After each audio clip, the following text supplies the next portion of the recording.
TVK's agenda for 21st century good governance.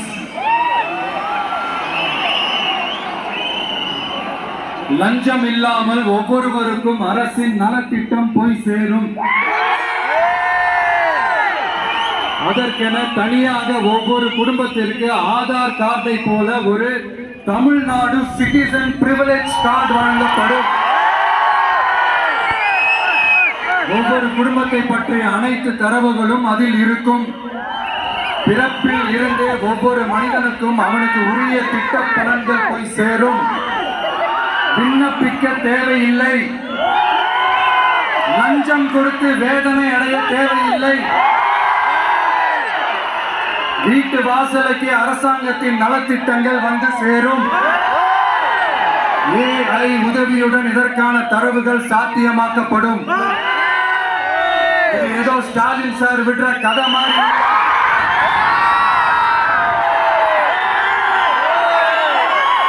அறிவியல் பூர்வமா சாத்தியமான ஒண்ணுதான் இப்ப நான் சொல்லிட்டு இருக்கேன். டிவிக்கு ஆட்சி உருவாக்கி காட்டும். அதாவது இதுவரைக்கும் இந்த கவர்மெண்ட் சிஸ்டத்துல இப்ப நீங்க ஏதாவது ஒரு கவர்மெண்ட் ஆபீஸுக்கு போய் ஒரு வேலை செஞ்சு கொடுக்க போய் கேட்டீங்கன்னா இவங்களை பாரு அவங்கள பாரு, இந்த டாக்குமெண்ட் சரியில்லை, அந்த டாக்குமெண்ட் சரியில்லை, அதை எடுத்துக்கிட்டு வா இது எடுத்துக்கிட்டு வான்னு இழுத்தடிச்சுக்கிட்டே இருப்பாங்க. அப்படிப்பட்ட இழுத்தடிக்கிறதுக்கு காரணம் வந்து டாக்குமெண்ட்ஸ் இல்ல, டப்பு டப்பு லஞ்சம்.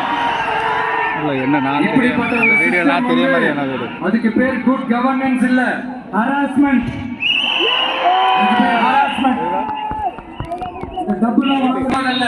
சம்பந்தப்பட்ட அந்த மினிஸ்டருக்கும் ஒரு கட்டு போகுது.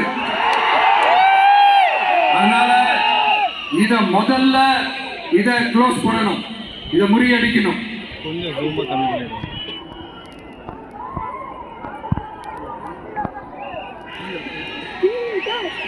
அடுத்தது நமது அரசு அமைந்த வெற்றி தமிழ்நாடு சூப்பர் ஆப் அப்படின்னு ஒன்று உருவாக்கப்படும். அதுல driving licence, ration card, birth certificate, scheme tracking, complaint filing வரை அனைத்தும் உங்கள் உள்ளங்கையிலேயே உங்கள் மொபைலிலேயே இருக்கும். இதில் எந்த சேவை தாமதமானாலும் அந்த அதிகாரி மீது நடவடிக்கை எடுக்கப்படும். மீண்டும் சொல்றேன், இடைத்தரகர் என்று எவரும் இல்லை, எவ்வித லஞ்சமும் இல்லை.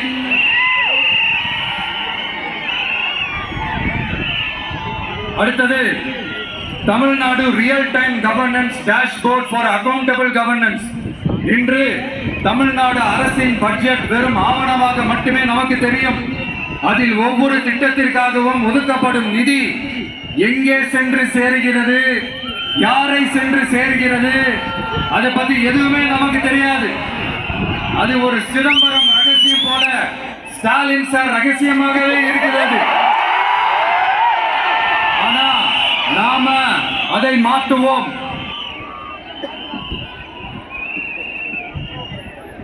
அடுத்தது சிட்டிசன் ஆஸ் பார்ட்னர்ஸ் இன் கவர்னன்ஸ். நமது அரசியல் பொதுமக்கள் வெறும் வாக்காளர்களாக மட்டும் இருக்க தேவையில்லை. மாறாக பொதுமக்கள் அனைவரும் அரசின் பங்காளர்களாக இருப்பார்கள். மை வெற்றி தமிழ்நாடு.in என்ற இணையதளம் ஒன்று உருவாக்கப்படும். மாநிலத்தின் வளர்ச்சிக்கான யோசனைகளை பொதுமக்களும் முன்வைக்கலாம். கொள்கை முன்மொழிவுகளுக்கு வாக்களிக்கலாம். அரசு சேவைகளை மதிப்பிடலாம். நிதிநிலை அறிக்கை செலவினங்களை கண்காணிக்கலாம். மக்கள் அரங்கம் என்ற திட்டத்தின் மூலம் தமிழக வரலாற்றில் முதன்முறையாக குடிமக்கள்